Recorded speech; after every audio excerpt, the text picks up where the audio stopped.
Hello, I'm Gus Downing, publisher and editor of the D&D Daily, and this is the Loss Prevention News Network.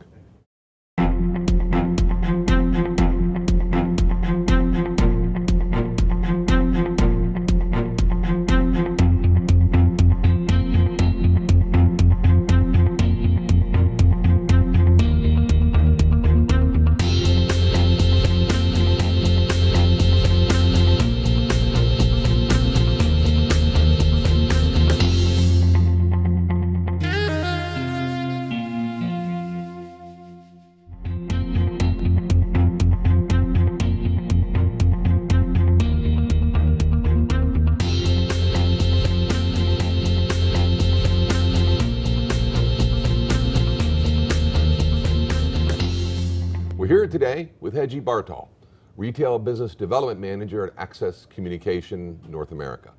Access is the market leader in network video and a driving force behind the shift from analog to digital video surveillance, which paves the way for a more secure, smarter, and safer world. Access offers network video solutions for professional installations featuring products and solutions that are based on innovative and open technical platforms. Hedgie, welcome. Thank you.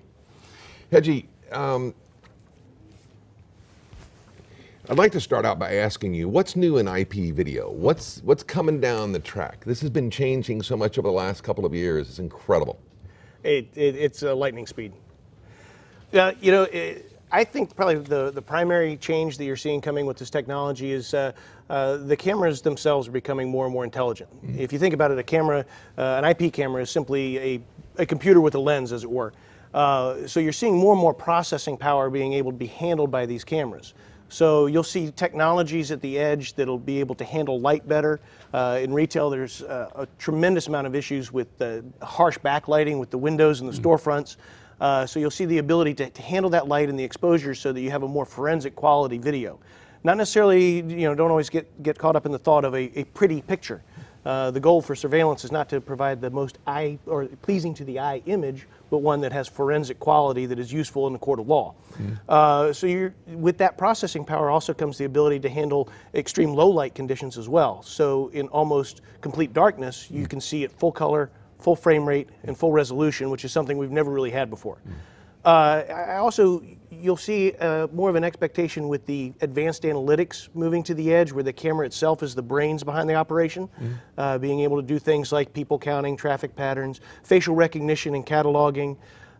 Some other technologies that I think you should keep your eye on are 4K, which is the ultra high definition. If you've been in some of your consumer electronics stores, you may see TVs that have an image so beautiful that it doesn't even look real because of the resolution. So I think you'll see that coming into the surveillance space as well. One of the other things to consider, there's a lot of talk now with 360 cameras, the panoramic, being able to see, in a sort of a fisheye, as it were. I think the thing to keep in mind as that technology continues to improve is setting the right expectations. The expectation with 360 cameras was maybe I can replace 4 cameras with 1. And in some cases that might be true. In some cases it's not, because you still have angle of view and field of view to consider. And so as that technology becomes more and more mainstream, I think the key is to evaluate it and keep the expectations set. Mm-hmm. What should the retailers be looking into and at least preparing to evaluate moving forward? I mean, the key there is probably the analytics, the sharing of that camera's functionality between your business units within your organization, and seeing what is real and what is maybe a little smoke and mirrors or maybe overplayed, as it were. And with it moving so fast, I mean, the technology, what kind of discussions should the retailers be having with the integrators? That's a really good point. The partnership between retailer and integrator is absolutely key to this technology. The discussion should not be just about the project management plan or a strategy for project management, which we've been doing for decades, but also more of a migration strategy plan with your integrator, how you are going to get to where you ultimately want to be over a period of time. And in regards to that period of time, also the life cycle management of your implementation of network video. Retailers have thousands of locations. They don't simply say, okay, upgrade my surveillance system tomorrow in all my thousands of locations. but rather how am I going to manage that project, manage the migration, and then manage the life cycle going forward as their providers go from version 1.2 to 3.4 to so forth and so on, and keep the systems you installed last year up to date with the systems you're installing today. So project management, migration strategy, and lifecycle management are the key conversations to be having with your integrator at this time. Talk to us a little more about the migration strategy, that element between the two that you just mentioned. Yeah, I'm a huge advocate, or my soapbox is about the migration strategy, because retail is very different from any other security discipline. Retailers have to protect something that also has to be readily available. So the strategy and the mindset has got to be different. You can't, if you owned a bank or a government facility or a school or a healthcare facility, you can simply upgrade. That's great. In retail, there has to be a migration strategy for those thousands of locations to get them where you ultimately want them to be. The migration strategy involves not just the technology itself, but helping to utilize the existing investment you've already made, maybe even leverage the existing infrastructure. So at the end of the day, a DVR that we've been using for decades is simply software storage and encoding in a box. It's turning that analog signal into a digital medium. So encoders are the first step towards getting towards IP. You use your analog camera. When the DVR fails, you need to protect your store. Rather than replacing archaic technology with archaic technology, you would replace your DVR with an encoder, pick your software, pick your storage, utilize your existing analog cameras. It's still working, and I tell people I'm just a high-tech redneck. If it ain't broke, don't fix it. So then you can encode that analog image into a digital signal. It becomes a network device. You can start to add the intelligence. And matter of fact, we used to call it a migration strategy, but it's really an upgrade strategy because you're able to add that intelligence to the system and get it on the network. Right. How much further do we have to go before we're 100% IP in retail, at least in the United States? Well, we've got a ways to go. Right now, IP video in retail is about 25% of the market.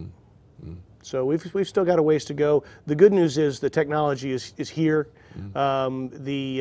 It's like the transition when they said we are no longer broadcasting TV via analog. Everybody has to upgrade to a digital box. And pretty soon we'll find ourselves in the same boat where you can't even buy an analog item anymore. Still a ways off from that. I look forward to that day, though. What are some thoughts you want to leave with the retailers regarding this technology flow and wave? You know, I think the thought is it's here. You know, the time to begin implementing your strategy is now, and the key is to begin it. You know, make your plan, execute on your plan, and move forward, but don't be afraid to deviate from that plan. The good news is we're moving away from these proprietary systems where if you bet on this horse, you've got to ride that horse to the finish line. Now you can say, well, you know what, this horse is not performing so well. I think I'm going to do this one because it's newer, better, and faster. It used to be that commercial technology trickled down to consumer technology. If you look around today, consumer technology is driving commercial technology. And you know, so we're actually coming into the technology as, I mean, I'm not a huge techno guy, but because of what we're experiencing in our own homes, we're able to translate that knowledge into our business.